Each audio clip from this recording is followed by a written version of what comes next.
और चलिए अब लिए आते हैं आपको मध्य प्रदेश, जहां जबलपुर में आदिवासी सम्मेलन का आयोजन किया गया है। अमित शाह साहब गृह मंत्री मौजूद हैं, इसके अलावा मुख्यमंत्री शिवराज सिंह चौहान भी मौजूद हैं और भी कई बीजेपी नेता कार्यक्रम में शामिल हुए हैं। सीधी तस्वीरें आपको जबलपुर से दिखा रहे हैं। रघुनाथ सिंह मंडलोई, सुरेंद्र साय, टंटिया भील, गुंडाधुर, मुंडेबाई, मंशू ओझा, रायन्ना, सिद्धो संथाल, कान्हू संथाल, बाबा तिलका मांझी, बिरसा मुंडा, अल्लूरी सीताराम राजू, ये सभी ऐसे जनजातीय नायक हैं जिन्होंने अपने स्तर पर नेतृत्व कर विद्रोह की भूमिका तैयार की, यहाँ तक कि अपने प्राणों का उत्सर्ग तक किया भारत माता को दास्ता की बेड़ी से मुक्त कराने के लिए।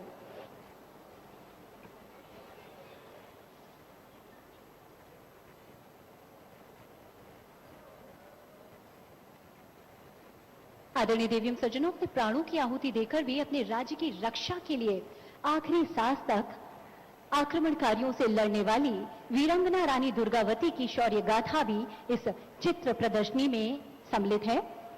गोंडवाना की इस महान नायिका पर केंद्रित चित्र प्रदर्शनी का अवलोकन आप सब भी जरूर करें, ताकि उनके विराट साम्राज्य, उनकी गौरव गाथा को, उनके इतिहास के बारे में आप सभी इस चित्र प्रदर्शनी के माध्यम से जान सकें, समझ सकें।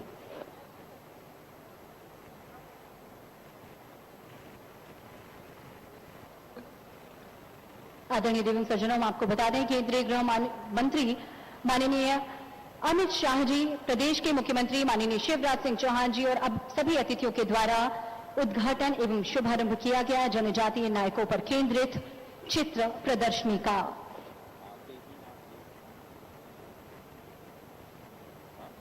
हमारे सभी आमंत्रित अतिथियों का, साथ ही आप सभी का एक बार फिर इस ऐतिहासिक कार्यक्रम में हार्दिक अभिनंदन, स्वागत।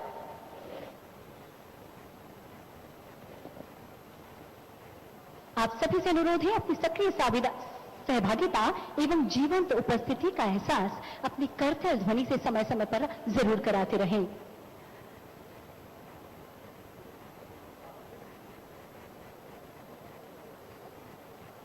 हम आपको बता दें कि जैसे ही माननीय मंत्री जी का आगमन इस मंच पर होता है, दीप प्रज्वलन के साथ ही इस कार्यक्रम का विधिवत शुभारंभ होगा।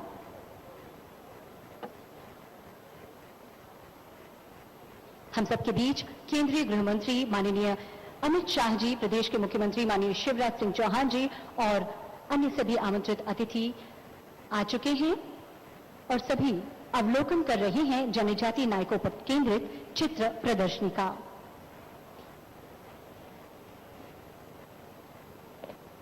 किसी भी क्षण, किसी भी पल हमारे सभी अतिथि इस मंच की ओर आएंगे, इस मंच पर उनका आगमन होगा। हम सभी को इंतजार है हमारे कार्यक्रम के माननीय मुख्य अतिथि का। जैसे ही इस मंच पर उनका आगमन होता है, कार्यक्रम का विधिवत शुभारंभ होगा दीप प्रज्वलन के माध्यम से। प्रदेश के कोने कोने से इस कार्यक्रम में पधारे सभी अतिथियों का, सभी भाई बहनों का हार्दिक अभिनंदन, स्वागत। और आप सभी से एक बार पुनः निवेदन, अपने चेहरे पर मास्क का प्रयोग आप जरूर करें।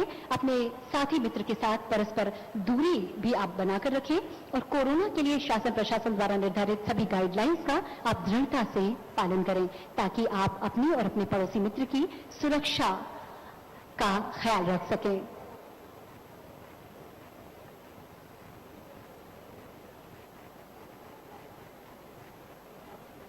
आदरणीय देवी सज्जनों, आजादी का अमृत महोत्सव हम मना रहे हैं और आजादी की लड़ाई के महायज्ञ में पूरे देश में से लाखों लोगों ने अपने प्राणों की आहुति दी। और हम आपको बता दें, हम सभी जानते ही हैं कि जबलपुर भी आजादी के जननायकों की शौर्य गाथाओं से भरा पड़ा है।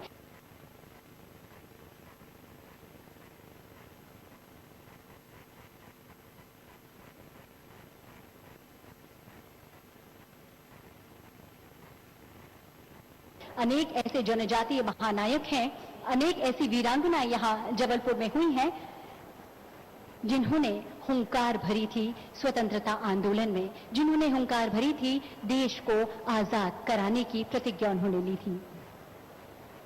हम सब जानते ही हैं कि आज वो अवसर है जब आजादी के जननायक, जनजातीय नायक अमर शहीद शंकर शाह एवं कुंवर रघुनाथ शाह का बलिदान दिवस मनाने प्रदेश के कोने कोने से हजारों की तादाद में आज स्थल पर लोग शामिल हुए हैं, इस कार्यक्रम का हिस्सा बने हैं और हम सबके बीच केंद्रीय गृह मंत्री भारत सरकार माननीय अमित शाह जी का भी आगमन हो चुका है।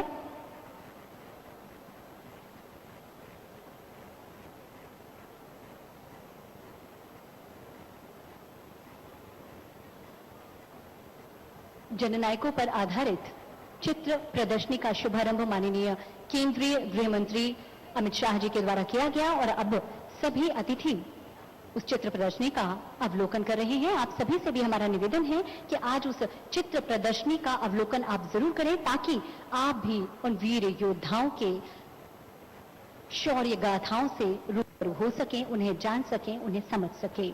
और आज वो मौका है जब हम सभी अपने श्रद्धा सुमन अर्पित करने के लिए, उन जननायकों के प्रति कृतज्ञता व्यक्त करने के लिए आज इस कार्यक्रम में सम्मिलित हुए हैं।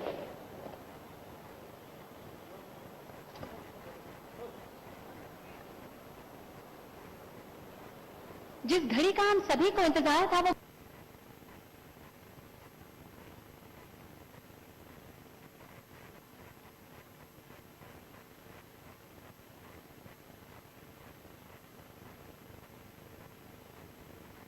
परंपरा में हम अंधकार से प्रकाश की ओर बढ़ें, अब संस्कृति से संस्कृति की ओर बढ़ें। यही भावना और कामना दीप प्रज्वलन में निहित होती है। माननीय केंद्रीय गृह मंत्री अमित शाह जी, माननीय मुख्यमंत्री श्री शिवराज सिंह चौहान जी और सभी अतिथियों से हमारा निवेदन है, जनजातीय नायक राजा शंकर शाह एवं कुंवर रघुनाथ शाह जी के चित्र पर पुष्पांजलि अर्पित करें।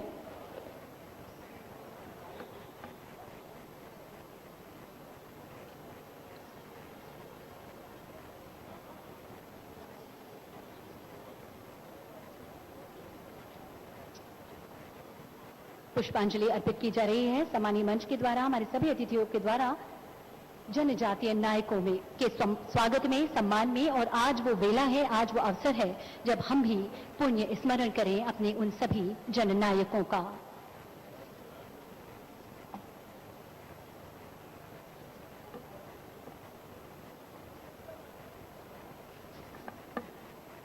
मंच पर हार्दिक अभिनंदन करिए, जोरदार ताली से स्वागत करिए प्रदेश के मुख्यमंत्री जी, केंद्रीय गृह मंत्री जी अमित शाह जी। आज बहुत ही अद्भुत दृश्य है, ऐतिहासिक पल है ये जब आज हम अपने अतिथियों को इस मंच पर देख पा रहे हैं और केंद्रीय गृह मंत्री माननीय अमित शाह जी इस कार्यक्रम में मुख्य अतिथि के रूप में इस कार्यक्रम में सम्मिलित हुए हैं। हम आपको बता दें कि गौरवशाली गढ़मंडला का गोंडवाना साम्राज्य आज भी संस्कारधानी गोंडवाना शासकों की वीरता और उनके द्वारा किए गए कार्यों से समृद्ध है। ठीक ऐसे ही दो वीर इस वंश के रहे हैं जिनकी वीरता के गीत आज यानी 18 सितंबर को एक बार फिर से गाए जा रहे हैं। तोप के सामने किसी को जिंदा बांधकर उसके चीथड़े उड़ा देना अंग्रेजों के लिए नई बात नहीं थी, लेकिन मौत के सामने भी अपनी कविताओं के जरिए लोगों में क्रांति की भावना भरना संभव था। ये इन दो जनजाति नायकों के लिए संभव था। आज हम राजा रघुनाथ शाह शंकर शाह बलिदान दिवस मना रहे हैं।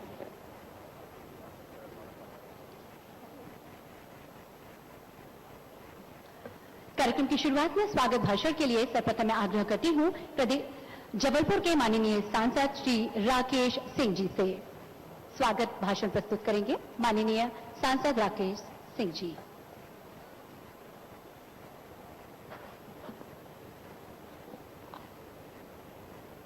बोलिए भारत माता की, भारत माता की। राजा शंकर शाह रघुनाथ शाह अमर रहे, राजा शंकर शाह रघुनाथ शाह अमर रहे। वीरांगना रानी दुर्गावती की। आज के इस अत्यंत गरिमामय कार्यक्रम में, जिस कार्यक्रम में देश के स्वागत भाषण क्यों करा दिया?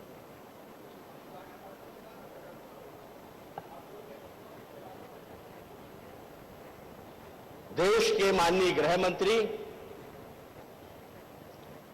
और एक अपराजेय योद्धा, देश के वीर बलिदानी जननायकों के प्रति अपार श्रद्धा रखने वाले, भारत की संस्कृति को संरक्षण देने वाले पूर्व भारतीय जनता पार्टी के राष्ट्रीय अध्यक्ष, वर्तमान गृह मंत्री, सहकारिता मंत्री माननीय अमित शाह जी हमारे बीच में हैं। तालियों की गड़गड़ाहट के साथ उनका अभिनंदन हम करें, उनका स्वागत हम करें।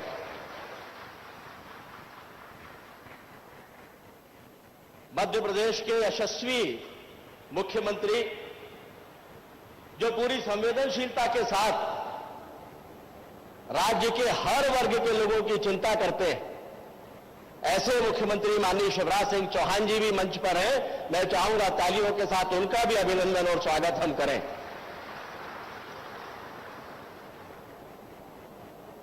केंद्रीय राज्य मंत्री द्वय माननीय फग्गन सिंह कुलस्ते जी, माननीय प्रहलाद सिंह पटेल जी, भारतीय जनता पार्टी के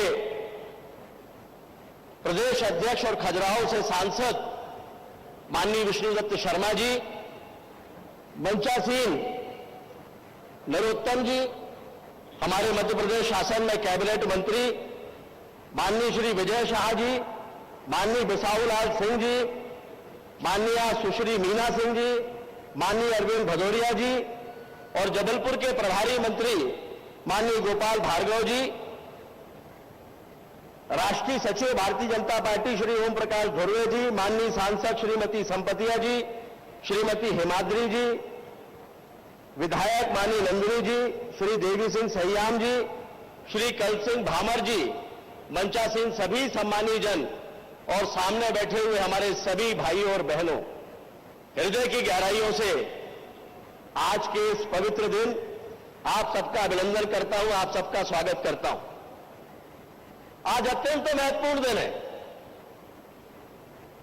देश के इतिहास के पन्नों में राजा शंकर शाह और राजा रघुनाथ शाह जी का नाम स्वर्ण अक्षरों से लिखा हुआ है। एक ऐसे बलिदानी जिनकी मिसाल देश में मिलती नहीं, जिन्होंने 1857 की पहली क्रांति में राजा होने के बाद क्रांति का बिगुल फूंका और जब अंग्रेजों ने उन्हें गिरफ्तार करके फांसी की सजा दी तो ये वो योद्धा थे जिन्होंने कहा कि फांसी की सजा हमें क्या देते हो, अगर तुम में साहस है तो तोप के मुंह में बांधकर हमें उड़ा दो। और अंग्रेजों ने वही कृत्य किया, तोप के मुंह में बांधकर उनको यही मालगोदाम चौक के पास में उड़ाया। उनकी शहादत व्यर्थ नहीं गई, देश आजाद हुआ। लेकिन आज हम गर्व से कहते हैं कि जब उन्हें तोप के मुंह में बांधकर उड़ाया गया तो उनका लहू जहां जहां भी इस पवित्र मिट्टी में मिला, वहां वहां से क्रांतिकारी पैदा हुए, देशभक्त पैदा हुए, जिन्होंने आजादी का बिगुल बजाकर अंग्रेजों को देश से भगाने का काम किया। ये वीरांगना रानी दुर्गावती के वंशज से, जिन्होंने कभी पीछे पलट कर नहीं देखा, जिन्होंने हार नहीं मानी, जिन्होंने माफी नहीं मांगी। और वीरांगना रानी दुर्गावती जी का ये वंश, हम जानते हैं कि जबलपुर में अगर आज पानी हमको मिलता है तो केवल इसीलिए कि वीरांगना रानी दुर्गावती और उनके वंश के द्वारा जो जल व्यवस्थापन किया गया था, उसकी मिसाल देश में दूसरी कहीं और देखने को नहीं मिलती। आज शंकर शाह रघुनाथ शाह जी हमारे बीच में नहीं है, अपनी गाथा छोड़कर गए हैं। अनेकों आरोप प्रत्यारोप पहले की सरकारें कांग्रेस लगाती रही है, लेकिन मुझे कहते हुए गर्व है भाई और बहनों कि राजा शंकर शाह रघुनाथ शाह को श्रद्धांजलि देने के लिए यह पहली बार है कि देश के गृह मंत्री स्वयं उन्हें श्रद्धांजलि देने के लिए यहां पर पधारे हैं। यह इसके पहले कभी नहीं हुआ। और आज जब भारतीय जनता पार्टी की सरकार, देश के गृह मंत्री, मध्य प्रदेश के यशस्वी मुख्यमंत्री जब ये सब श्रद्धांजलि दे रहे हैं तो तरह तरह की बातें हो रही हैं। लेकिन मैं इतना जानता हूं कि राजा शंकर शाह और रघुनाथ शाह का बलिदान अजर अमर था, लेकिन महाकौशल की सीमा के बाहर कभी उसे निकलने नहीं दिया गया।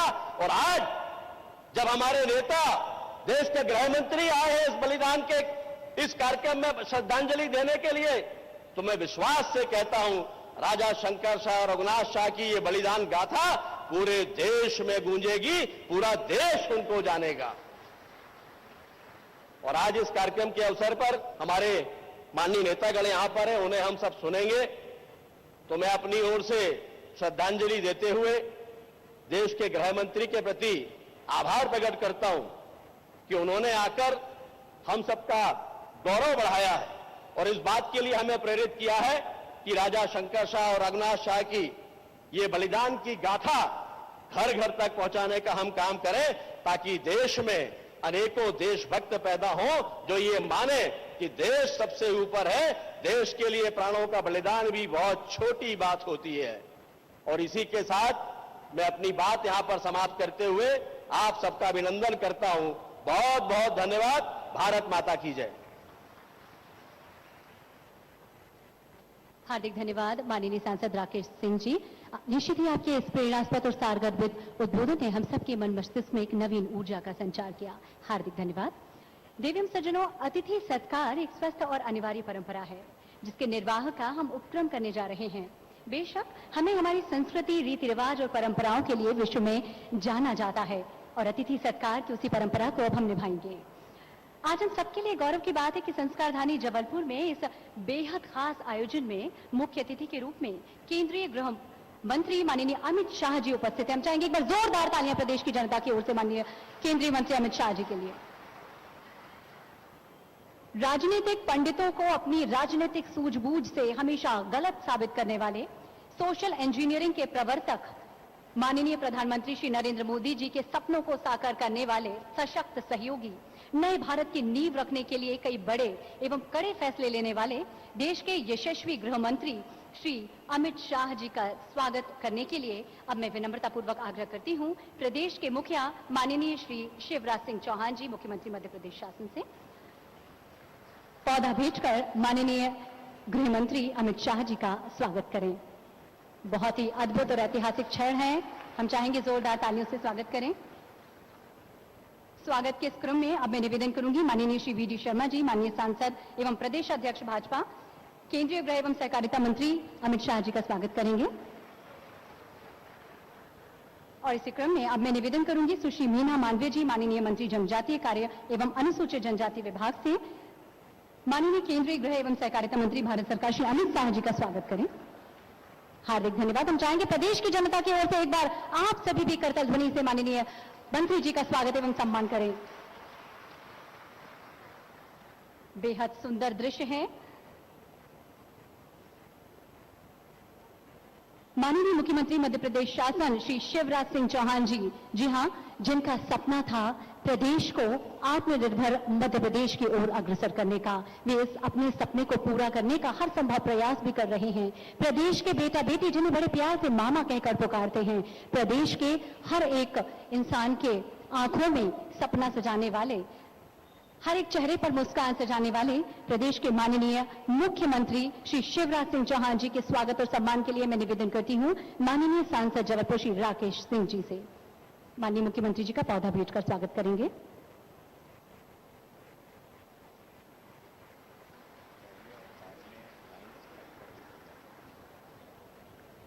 हार्दिक धन्यवाद। और अब मैं निवेदन करती हूं श्रीमती पल्लवी जैन गोविल, प्रमुख सचिव जनजातीय कार्य विभाग एवं श्री शिवशेखर शुक्ला, प्रमुख सचिव संस्कृति एवं पर्यटन विभाग से हमारे सभी अतिथियों का स्वागत पौधा भेंट कर करेंगे। इस क्रम में माननीय सांसद श्री वी डी शर्मा जी का स्वागत एवं सम्मान, माननीय केंद्रीय इस्पात राज्य मंत्री श्री फग्गन सिंह कुलस्ते जी का स्वागत एवं सम्मान, माननीय केंद्रीय जल शक्ति राज्य मंत्री श्री प्रहलाद सिंह पटेल जी का स्वागत किया जा रहा है। और स्वागत के क्रम में माननीय गृह मंत्री नरोत्तम मिश्रा जी का स्वागत एवं सम्मान किया जा रहा है। माननीय मंत्री जनजातीय कार्य विभाग सुश्री मीनू सिंह मांडविया जी का स्वागत, माननीय मंत्री लोक निर्माण विभाग एवं प्रभारी मंत्री जिला जबलपुर श्री गोपाल भार्गव जी का स्वागत किया जा रहा है। माननीय मंत्री खाद्य श्री विसाहू लाल जी का स्वागत किया जा रहा है। माननीय मंत्री सहकारिता श्री अरविंद सिंह भदौरिया जी का स्वागत एवं सम्मान किया जा रहा है। माननीय वन मंत्री श्री विजय सिंह जी का स्वागत किया जा रहा है। स्वागत के क्रम में माननीय सांसद जबलपुर श्री राकेश सिंह जी के स्वागत के लिए भी मैं प्रमुख सचिव जी से निवेदन करती हूं अतिथि के क्रम में शामिल हैं माननीय अध्यक्ष अनुसूचित जनजातीय मोर्चा मध्य प्रदेश श्री कल सिंह भावर जी, माननीय सांसद राज्यसभा श्रीमती संपतिया उइके, माननीय सांसद शहडोल श्रीमती हिमाद्री सिंह, श्रीमती नंदिनी मरावी विधायक सीहोर, ओम प्रकाश धुर्वे जी माननीय विधायक जी, राष्ट्रीय जनजाति मोर्चा अध्यक्ष। हमारे इन सभी अतिथियों का स्वागत अभी सम्मानी मंच के द्वारा किया गया। स्वागत के इस उपक्रम को हम यही विराम देते हैं।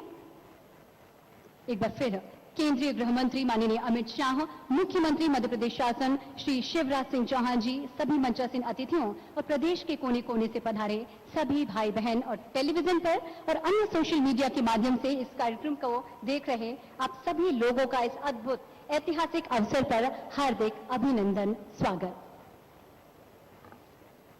आदरणीय देवीन सज्जनों, आज हम सब ऐसे जनजातीय अमर शहीदों का बलिदान दिवस मना रहे हैं और उनका स्मरण कर रहे हैं जिन्होंने विद्रोह की हुंकार भरी, जिनकी गौरव गाथा सुनकर ही हम सब गर्व से भर जाते हैं। अपने अंतिम समय में भी आजादी के इन परवानों के कदम अपनी मौत को सामने देखकर भी जरा से भी न डगमगाए। आज के दिन 18 सितंबर के दिन राजा शंकर शाह और कुंवर रघुनाथ शाह दोनों को अलग अलग तोप के मुंह पर आज बांध दिया गया था और मृत्यु से पूर्व उन्होंने अपनी प्रजा को कविता के रूप में कुछ छंद सुनाए थे। आइए अब हम सब देखते हैं, सुनते हैं जनजातीय नायक अमर शहीद राजा शंकर शाह और कुंवर रघुनाथ शाह द्वारा लिखित कविता की सांगीतिक प्रस्तुति, जिसे प्रस्तुत कर रहे हैं संस्कृति विभाग के सौजन्य से नाट्य लोक संस्था के कलाकार। तो आइए जोरदार तालियों से स्वागत करते हैं इन कलाकारों का।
शंकर शाह जी और रघुनाथ शाह जी की शौर्य गाथाओं के अनुगूंज लिए ये खूबसूरत सांगीतिक प्रस्तुति अभी आप सभी के अवलोकन के लिए प्रस्तुत की गई। उम्मीद है आप सभी को ये प्रस्तुति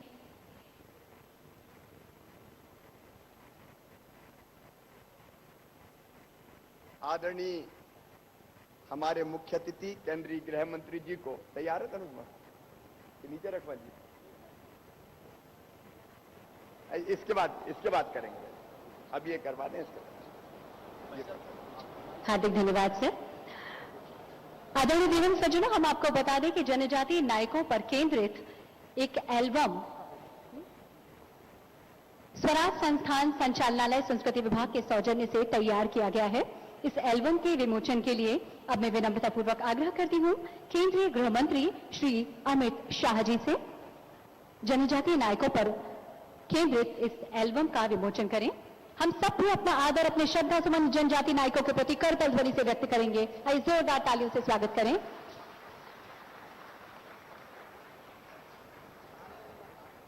आजादी के जनजातीय नायकों पर आधारित एल्बम का विमोचन किया जा रहा है। सम्मानीय मंच के द्वारा केंद्रीय गृह मंत्री माननीय अमित शाह जी, माननीय मुख्यमंत्री जी, माननीय वीडी शर्मा जी और हमारे सभी अतिथि फग्गन सिंह कुलस्ते जी, माननीय प्रहलाद सिंह पटेल जी, राकेश सिंह जी, माननीय सांसद और हमारे सभी अतिथियों के द्वारा इस एल्बम का विमोचन किया गया। और अब जनजातियों के द्वारा बनाई गई एक सुंदर कलाकृति को भेंट किया जा रहा है सम्मानीय मंच को। केंद्रीय गृह मंत्री माननीय अमित शाह जी को, माननीय मुख्यमंत्री श्री शिवराज सिंह चौहान,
मुंड माल गरे खड़ग कर धर लय, खूंद झाड़ दुष्टन को शत्रु संघारिका। काल से आंख मिलाते हुए वीर गति का वरण करने वाले, मृत्यु की दहलीज लांघते हुए रंच मात्र भी विचलित नहीं होने वाले, अपने अंतिम क्षणों में भी मां काली से दमनकारी ब्रिटिश आक्रांताओं और राष्ट्रद्रोहियों का नाश और मातृभूमि की स्वतंत्रता की प्रार्थना करने वाले ये शूरवीर पिता पुत्र हैं शंकर शाह और रघुनाथ शाह।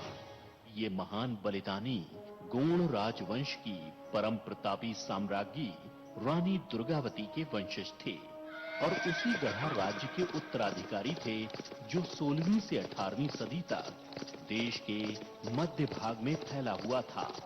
गढ़ा मंडला के अंग्रेजों के अधीन आने के बाद राजा शंकर शाह के पास मात्र पुरवा और कुछ गांवों की जागीरदारी बची थी, मगर गढ़ा मंडला और जबलपुर की जनता में उन्हें वही मान सम्मान प्राप्त था जो उनके पूर्वजों को था।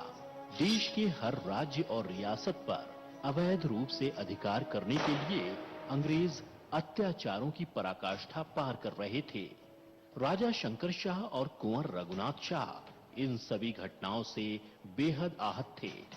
मातृभूमि के वैभव को मलीन करने वाले इन विदेशी आक्रामकों की परतंत्रता शंकर शाह और रघुनाथ शाह को किसी भी प्रकार स्वीकार नहीं थी। शंकर शाह और रघुनाथ शाह अच्छे कवि भी थे और अपने भीतर धधकती क्रांति की ज्वाला को लोगों तक पहुंचाने के लिए दोनों ने कविता का सहारा लिया और क्रांति की ये आग जबलपुर में तैनात 52वीं अंग्रेज रेजिमेंट तक जा पहुंची और रेजिमेंट के कई भारतीय सैनिक अंग्रेजों के विरुद्ध विद्रोह से सुलगने लगे। ये 1857 की क्रांति का काल था जब देश के अधिकांश भागों में अंग्रेजी शासन के विरुद्ध विद्रोह पनप रहा था। मध्य भारत में राजा शंकर शाह इस क्रांति की अगुवाई कर रहे थे। उन्होंने पुरवा में आसपास के जमींदारों और राजाओं की सभा बुलाई जिसमें रानी अवंतीबाई और 52वीं अंग्रेज रेजिमेंट के कुछ विद्रोही सैनिक भी शामिल हुए। इस क्रांति को आगे बढ़ाते हुए 70 वर्षीय राजा शंकर शाह ने अपने 40 वर्षीय पुत्र और इन सभी आंदोलनकारियों की सहायता से छावनी पर आक्रमण करने की योजना बनाई, जिसके तहत सशस्त्र संघर्ष कर अंग्रेजों का शासन समाप्त करना था। किंतु छावनी पर आक्रमण के बस कुछ ही दिन पहले अंग्रेजों को इसकी भनक लग गई और अंग्रेज डिप्टी कमिश्नर ने एक गुप्तचर को फकीर के भेष में गढ़पुरवा भेजा। छावनी पर आक्रमण की पूरी योजना का पता चलते ही अंग्रेज सिहर उठे और 14 सितंबर 1857 की रात्रि को उन्होंने भारी दलबल के साथ शंकर शाह की हवेली पर धावा बोल दिया और राजा शंकर शाह और कुंवर रघुनाथ शाह को गिरफ्तार कर घर की तलाशी ली, जिसमें राजा की लिखी कविता हाथ लगी। इसी तरह की कविता कुंवर रघुनाथ शाह की हस्तलिपि में भी मिली।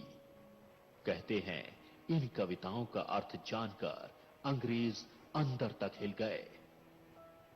इन्हीं कविताओं को आधार बनाकर दोनों क्रांतिकारियों पर देशद्रोह का मुकदमा चला। तोप से उड़ाकर मृत्यु दंड की सजा सुनाई। 18 सितंबर 1857 को जबलपुर एजेंसी हाउस के सामने मृत्युदंड परेड हुई। इन महान बलिदानियों के अंतिम दर्शनों के लिए आक्रोश से भरा विशाल जनसमूह उमड़ने लगा। मां काली की प्रार्थना करते राजा शंकर शाह और कुंवर रघुनाथ शाह के चेहरों पर भय नहीं था, बल्कि शांति और दृढ़ता थी। तोप के मुंह पर बंधे शूरवीर राजा और राजकुमार के चेहरों के बलिदानी तेज और गर्व से तने सीनों के आगे आतताई अंग्रेजों के मन कांप रहे थे। घबराए अंग्रेजों ने तोप चलाने का इशारा किया।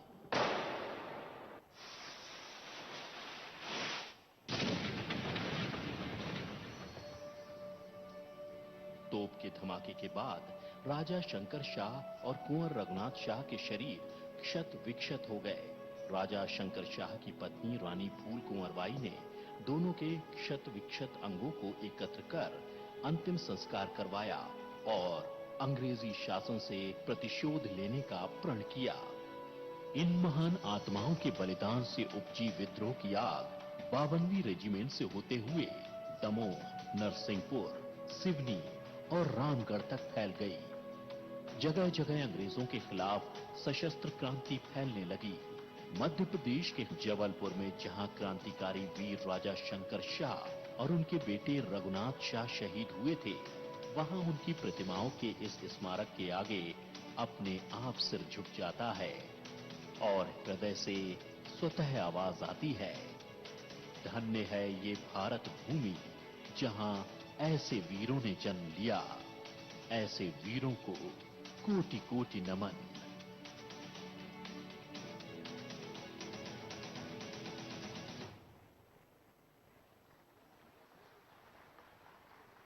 जनजातीय नायकों की शौर्य गाथाओं का बखान करता हुआ एक वीडियो फिल्म का प्रदर्शन अभी आप सभी के समक्ष किया गया और निश्चित ही हम सब ने इस वीडियो फिल्म को देखकर हम सबके मन में इन जनजाति नायकों के प्रति हम सबका मन मस्तिष्क श्रद्धा से झुक जाता है। हम चाहेंगे आज उनके बलिदान दिवस पर हम अपने आदर और श्रद्धांजलि व्यक्त करें जोरदार तालियों के माध्यम से। हार्दिक धन्यवाद। आदरणीय देवी एवं सज्जनों, हमारी केंद्र और राज्य की सरकारें कृत संकल्पित हैं सबका साथ और सबका विकास के लिए। जब हम समाज के विकास की बात करते हैं तो देश के हृदय प्रदेश मध्य प्रदेश का क्रम इस पायदान पर सर्वोपरि है, जहां देश में सर्वाधिक जनजातीय आबादी निवास करती है। माननीय प्रधानमंत्री नरेंद्र मोदी जी और माननीय मुख्यमंत्री शिवराज सिंह चौहान जी के मन में जनजातीय समाज के उत्थान के लिए अनेक सपने हैं। उन सपनों को मूर्त रूप देने के लिए अनेक जन कल्याणकारी योजनाएं हैं। विगत में भारत के माननीय राष्ट्रपति जी के करकमलों से अनेक जन कल्याणकारी योजना और विकास कार्यों का शिलान्यास और भूमि पूजन हुआ था। आज जबलपुर शहर में ही केंद्र और राज्य की सरकारें एक नई इबारत लिखने जा रही हैं।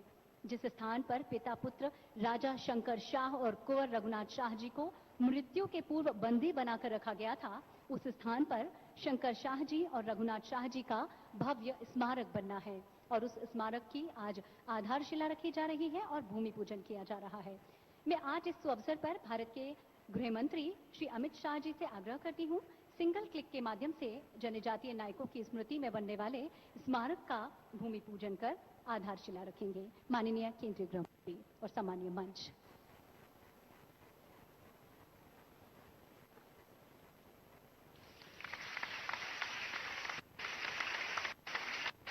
आपको बता दें कि 5 करोड़ की लागत से संग्रहालय स्मारक का भूमि पूजन केंद्रीय गृह मंत्री भारत सरकार माननीय श्री अमित शाह जी के द्वारा माननीय मुख्यमंत्री श्री शिवराज सिंह चौहान जी की अध्यक्षता में और जनजातीय कार्य विभाग मंत्री माननीय सुश्री मीना सिंह मालवीय जी की गरिमामय उपस्थिति में आज किया जा रहा है। हार्दिक धन्यवाद सम्मानीय मंच।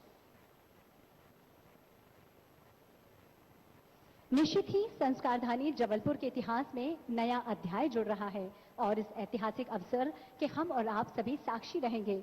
अब मैं इस ऐतिहासिक अवसर पर केंद्रीय इस्पात राज्य मंत्री भारत सरकार श्री फग्गन सिंह कुलस्ते जी से आग्रह करती हूं, अपना उद्बोधन इस अवसर पर प्रदान करें। श्री फग्गन सिंह कुलस्ते जी।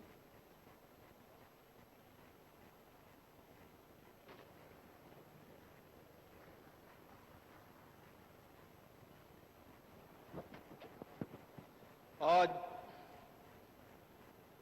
हम सब जनजाति बंधु और इस पूरे महाकौशल मध्य प्रदेश से के सभी नागरिकों की ओर से शंकर शाह रघुनाथ शाह जी के इस बलिदान दिवस के अवसर पर आज हम सबको प्रेरणा देने के लिए, मार्गदर्शन करने के लिए भारत के हमारे गृह मंत्री आदरणीय अमित शाह जी हमारे बीच में उपस्थित हुए। मैं एक बार आप सब नागरिक बंधुओं से चाहता हूं, जनजाति भाई और बहनों से, कि एक बार जोरदार खड़े होकर के उनका स्वागत करें। ये मैं आप सभी भाई और बहनों से चाहता हूं कि अमित शाह जी का स्वागत अपनी पूरी ताकत के साथ। बंधुओं, हमारे आज के इस कार्यक्रम में विशेषकर हमारे मध्य प्रदेश के हमारे जननायक आदरणीय शिवराज जी, जिनका इस जनजातीय समुदाय के प्रति विशेष लगाव, और ये जो भी आपने थोड़ा सा ये झलकियां आप लोगों ने देखा है, और ये मैं कह सकता हूं कि मध्य प्रदेश के अंदर अगर ये सिलसिला प्रारंभ हुआ है तो आदरणीय हमारे जननायक हमारे प्रदेश के मुख्यमंत्री शिवराज जी ने प्रारंभ किया है। वो भी हमारे बीच में उपस्थित हुए हैं। हमारे प्रदेश के अध्यक्ष भारतीय जनता पार्टी आदरणीय वीडी शर्मा जी, हमारे केंद्र के मंत्री, हमारे मित्र भाई प्रहलाद पटेल जी, और हमारे स्थानीय सांसद हमारे भाई आदरणीय राकेश सिंह जी, और मध्य प्रदेश सरकार के हमारे यहां सभी मंत्रीगण, हमारे गृह मंत्री आदरणीय नरोत्तम मिश्रा जी, हमारे फूड मंत्री आदरणीय विसाहूलाल जी, हमारी सहकारिता मंत्री आदरणीय दोरिया जी, हमारे मीना सिंह जी जो इस विभाग को देखते हैं, जनजातीय कल्याण मंत्रालय, ऐसे सुश्री मीना सिंह जी, और हमारे वरिष्ठ नेता और इसे स्थानीय जबलपुर के हमारे प्रभारी मंत्री, मध्य प्रदेश के लोक निर्माण विभाग मंत्री आदरणीय पंडित भार्गव जी, हमारे आदिवासी नेता और लंबे समय से जनजातीय क्षेत्रों में, और वो स्वयं राजा भी हैं, और ऐसे हमारे आजा साहब कुमार विजय साई जी, जिनका हम हमेशा उल्लेख करते हैं, हमारे प्रदेश के मंत्री नंदिनी जी, हमारी सांसद शहडोल, हमारे राज्यसभा के सांसद पीके मैडम, जनजाति मोर्चे के अध्यक्ष भाई हमारे हम सिंह जी, और इस कार्यक्रम में उपस्थित सभी जनजाति समुदाय के, सभी इस पूरे मध्य प्रदेश के और विशेषकर महाकौशल इस गोंडवाना क्षेत्र के सभी भाई और बहनों, मैं 2-3 बातें कहूंगा।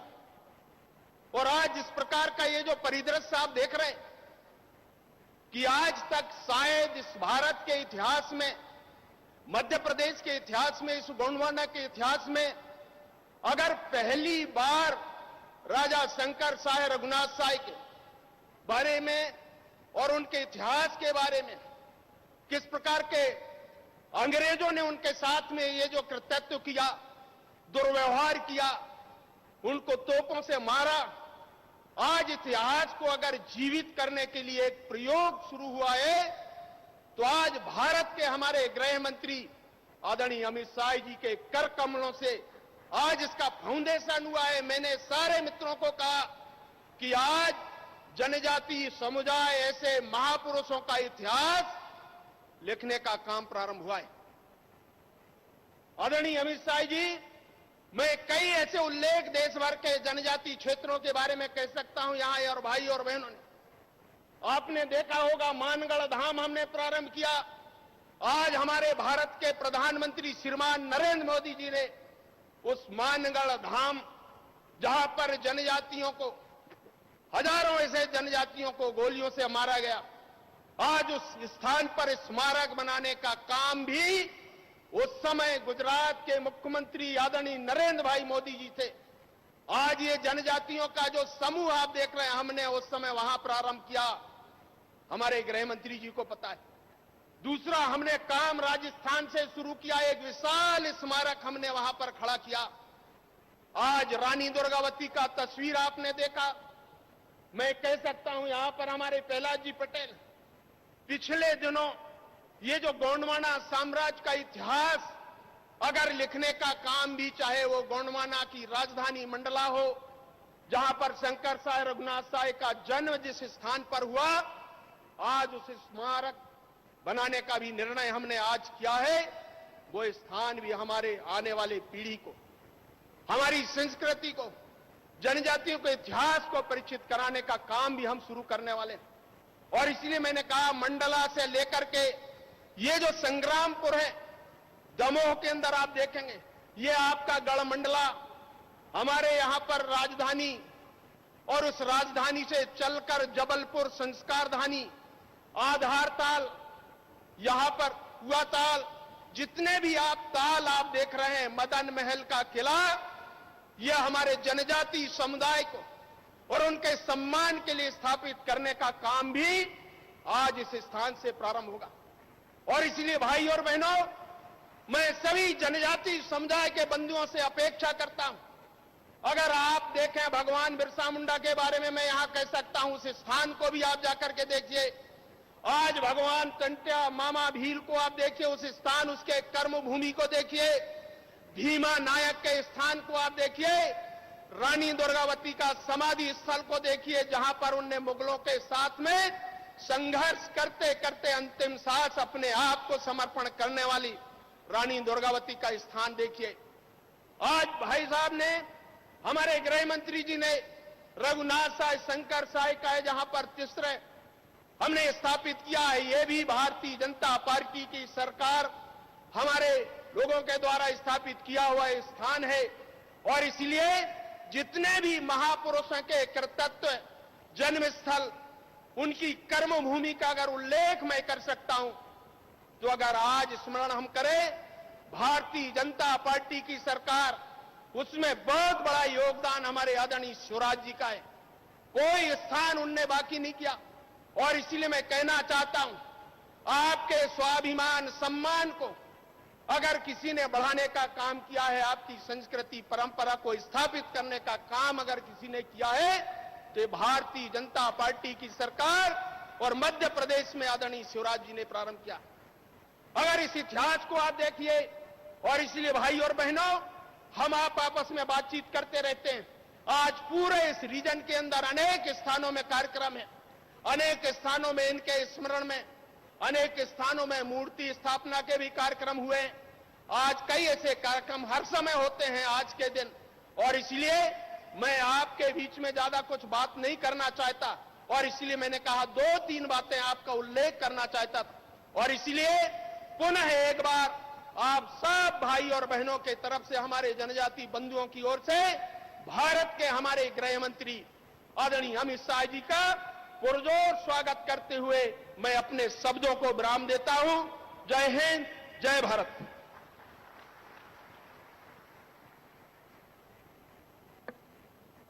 हार्दिक धन्यवाद।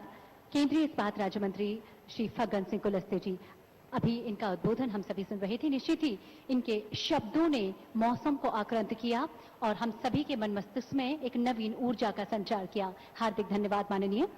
भारत के माननीय प्रधानमंत्री श्री नरेंद्र मोदी जी के कुशल मार्गदर्शन में प्रदेश का कुशल नेतृत्व कर प्रदेश में विकास की गंगा बहाने वाले, मध्य प्रदेश को आत्मनिर्भर मध्य प्रदेश बनाने के लिए कृत संकल्पित प्रदेश के लोकप्रिय मुख्यमंत्री माननीय श्री शिवराज सिंह चौहान जी से मैं आग्रह करती हूं, इस ऐतिहासिक अवसर पर अपना उद्बोधन हम सबको प्रदान करें। जोरदार तालियों से स्वागत करेंगे माननीय मुख्यमंत्री जी का।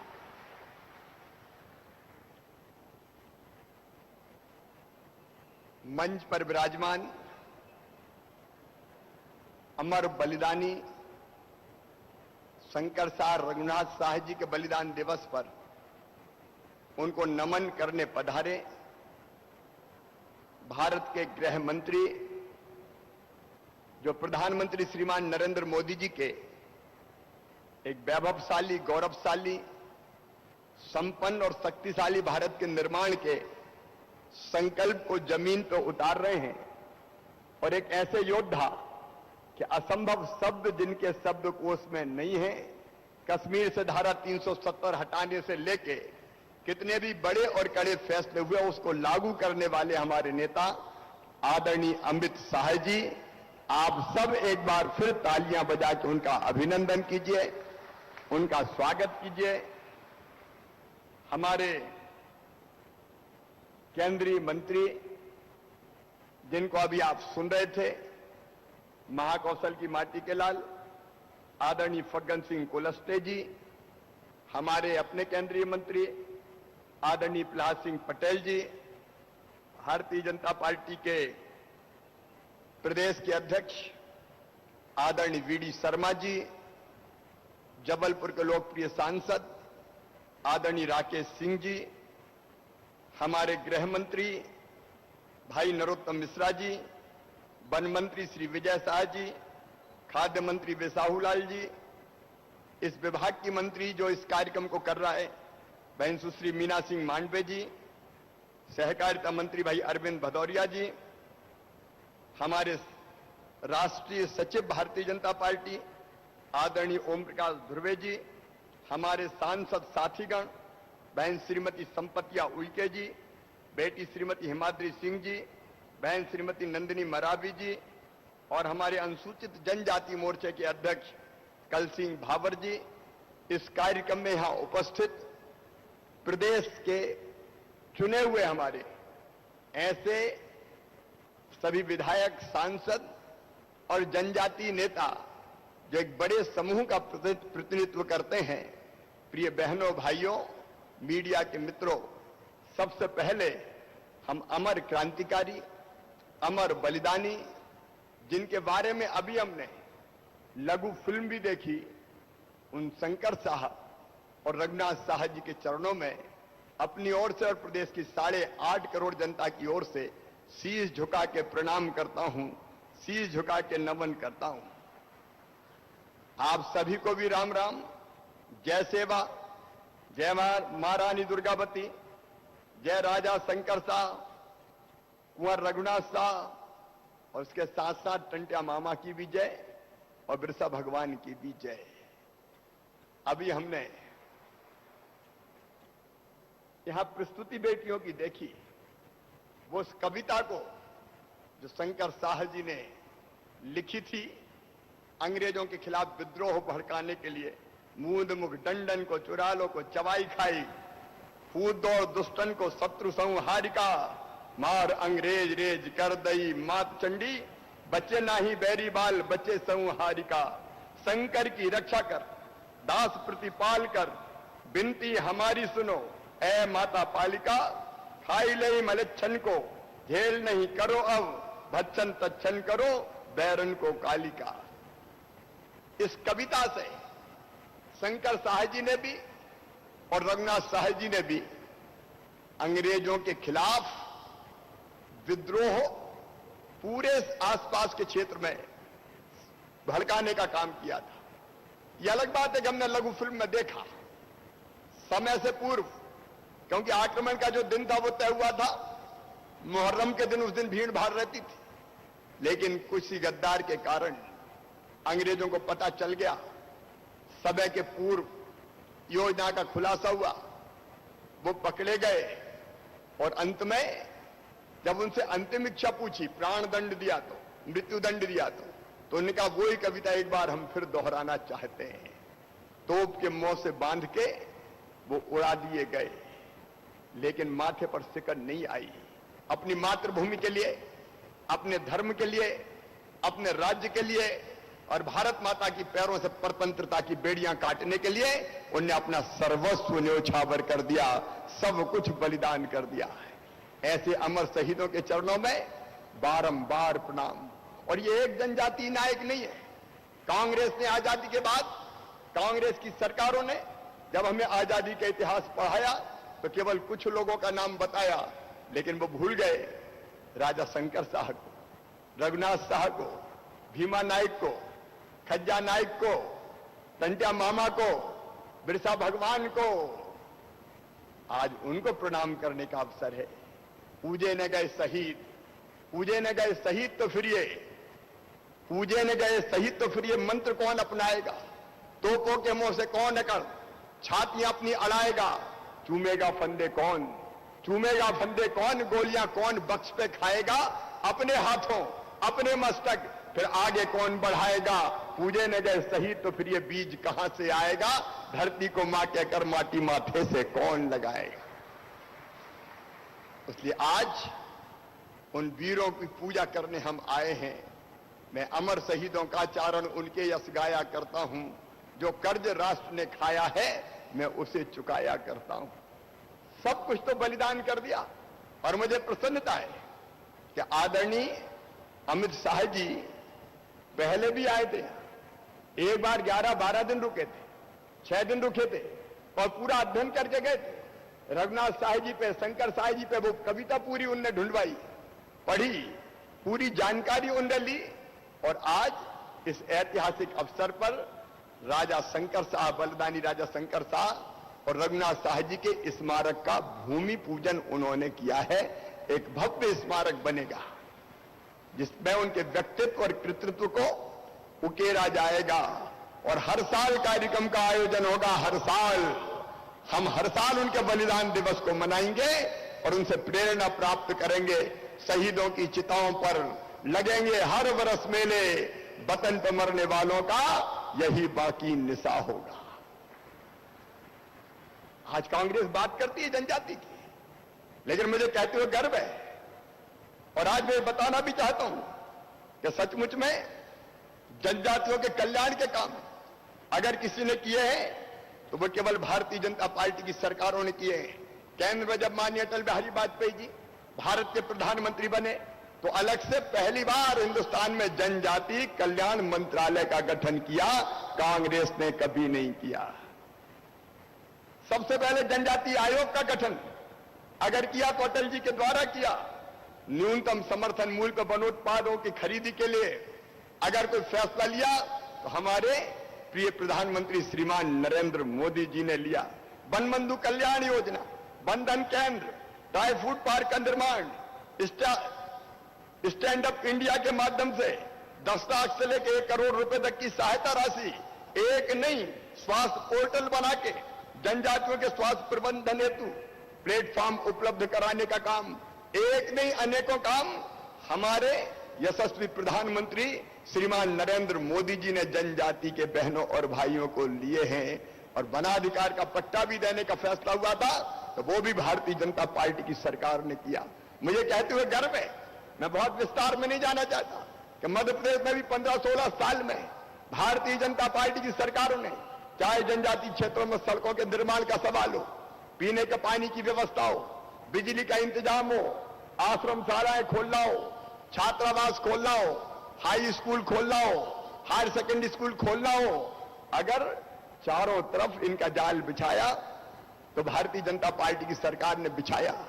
हमने अपने बच्चे जो जनजाति बेटे बेटियां हैं, ट्राइबल बेटे बेटियां, कांग्रेस के जमाने में 200-300 रुपया प्रतिमाह छात्रवृत्ति मिलती थी, भारतीय जनता पार्टी की सरकारों ने बढ़ा के उसको 1100 रुपया प्रतिमाह करने का काम किया।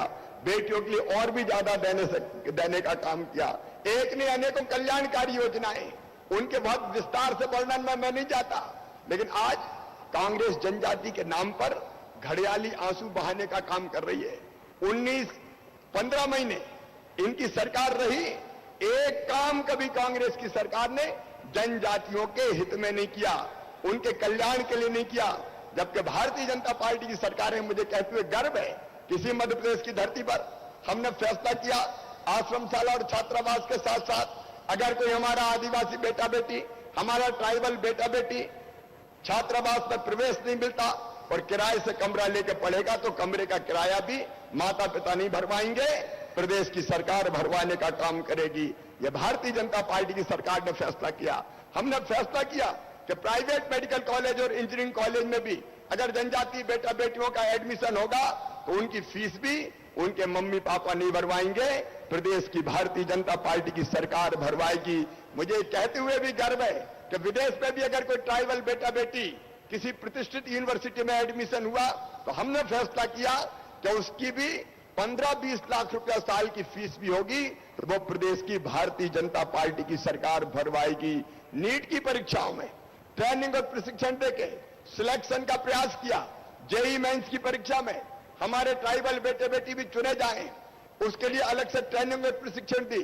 और गर्व के साथ मैं कहता हूं कि हमारे कई बेटे आज डॉक्टर, आज इंजीनियर बन के पढ़ाई कर रहे हैं और समाज को आगे ले जाने के काम में लगे हुए हैं।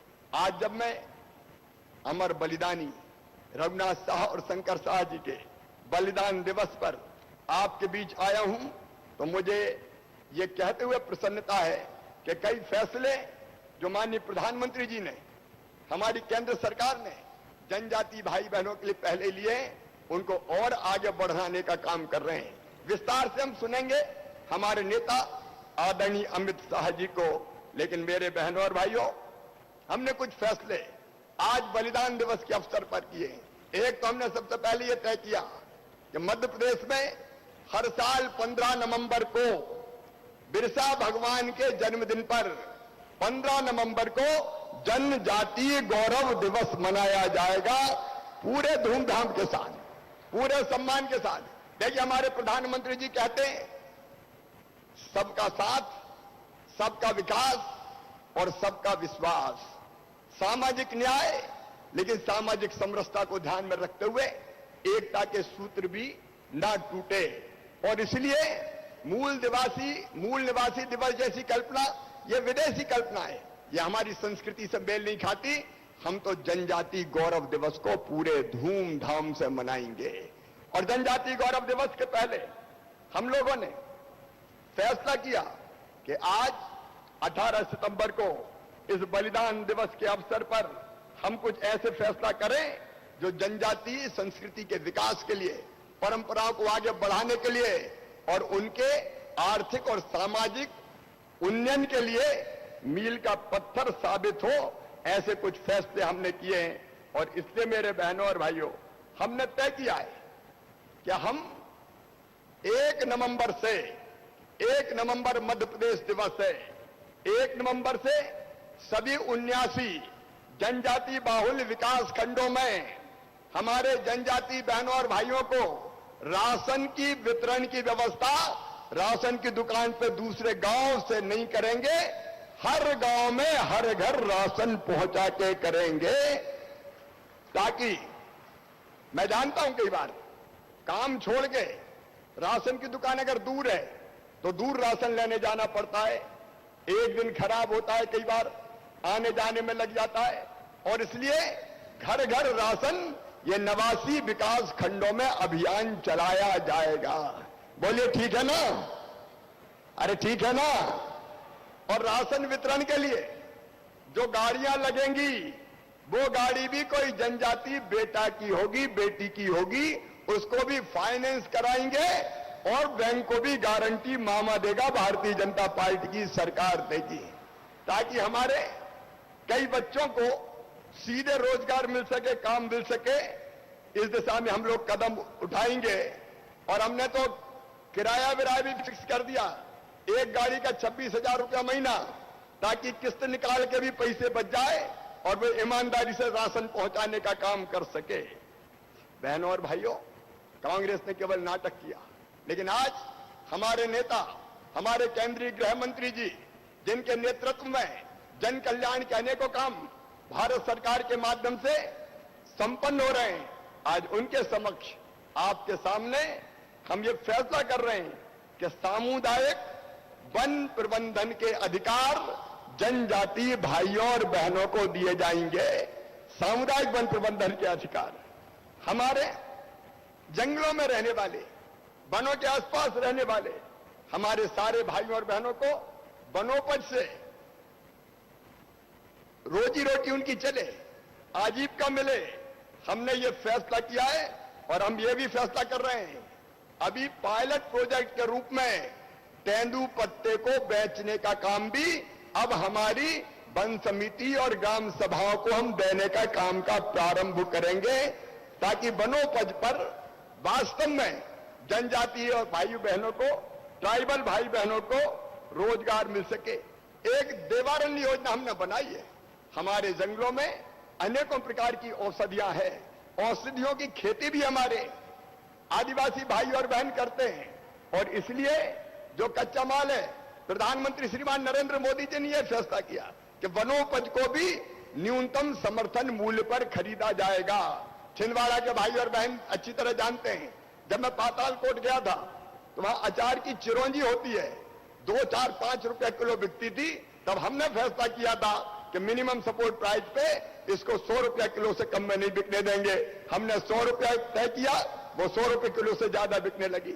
ऐसी जितनी वनोपज होती है, कोदो हो, कुटकी हो, रागी हो, महुआ हो, करंज के बीज हो, नीम की निमोली हो, लाख हो, अलग अलग जितनी भी वनों में जो औषधियां होती है और ऐसी चीजें होती है जिनको प्रोसेसिंग करके, जिनसे निर्माण करके लोगों को बेचा जा सकता है, उसके लिए एक पूरी वैल्यू चेन बनाएंगे, प्रोसेसिंग उसकी करेंगे। देवारण्य योजना के अंतर्गत वनौषधियां और वनो उत्पाद को प्रोसेसिंग करके बेच के हमारे जनजाति भाई बहन ज्यादा लाभ कमा पाए, इस बात का हम प्रयास करेंगे। और एक बात और, कभी कांग्रेस ने पेशा एक्ट लागू किया? केवल बात करते रहे, केवल चर्चा करते रहे। कब पेशा एक्ट लागू किया?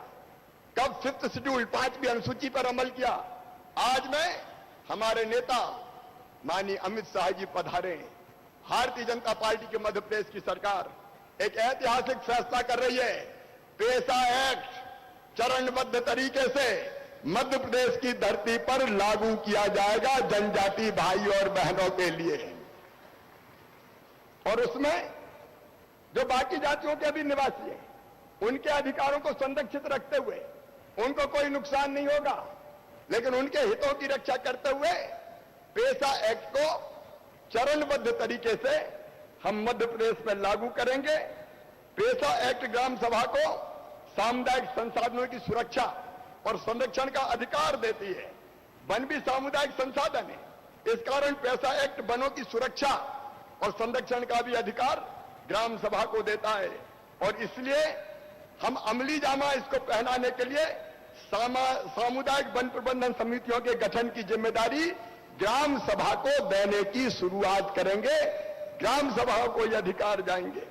अब सामुदायिक वन प्रबंधन समितियां वर्किंग प्लान के अनुसार हर साल माइक्रो प्लान बनाएगी और उसे ग्राम सभा से अनुमोदित करवाएगी और समितियां ही उस प्लान को क्रियान्वित करेगी।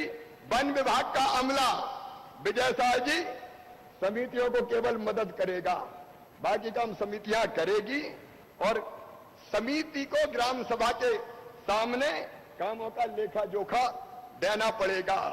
वनों के प्रबंधन के दौरान कटाई छटाई से जो बांस और बल्ली जलाऊ लकड़ी निकलेगी उस पर भी अधिकार समिति का होगा। समिति उसको बेच के आय कमा सकेगी और अंत में जब कटाई से इमारती लकड़ी प्राप्त होगी तो उसका भी एक अंश समिति को जाएगा ताकि जनजाति का आर्थिक सशक्तिकरण हो सके। ग्राम सभा यदि समिति के काम से खुश नहीं होगी तो खुद ही उस समिति को भंग करके नई समिति का गठन कर सकेगी। ये प्रावधान भी हम इसके अंतर्गत कर रहे हैं।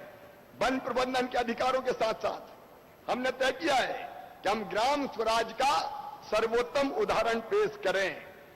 पंचायती राज व्यवस्था की 5वीं अनुसूची के क्रियान्वयन में जो समस्याएं थी उनके समाधान का राज्य सरकार ने फैसला किया है। अब इस निर्णय के कारण पेशा कानून के प्रभावी क्रियान्वयन के लिए पेशा ग्राम सभाओं का गठन किया जाएगा। ग्राम सभाएं अपने स्थानीय विकास की योजनाएं बना सकेंगी और वनोपज के अधिकार से उनकी आर्थिक स्थिति और बेहतर होगी।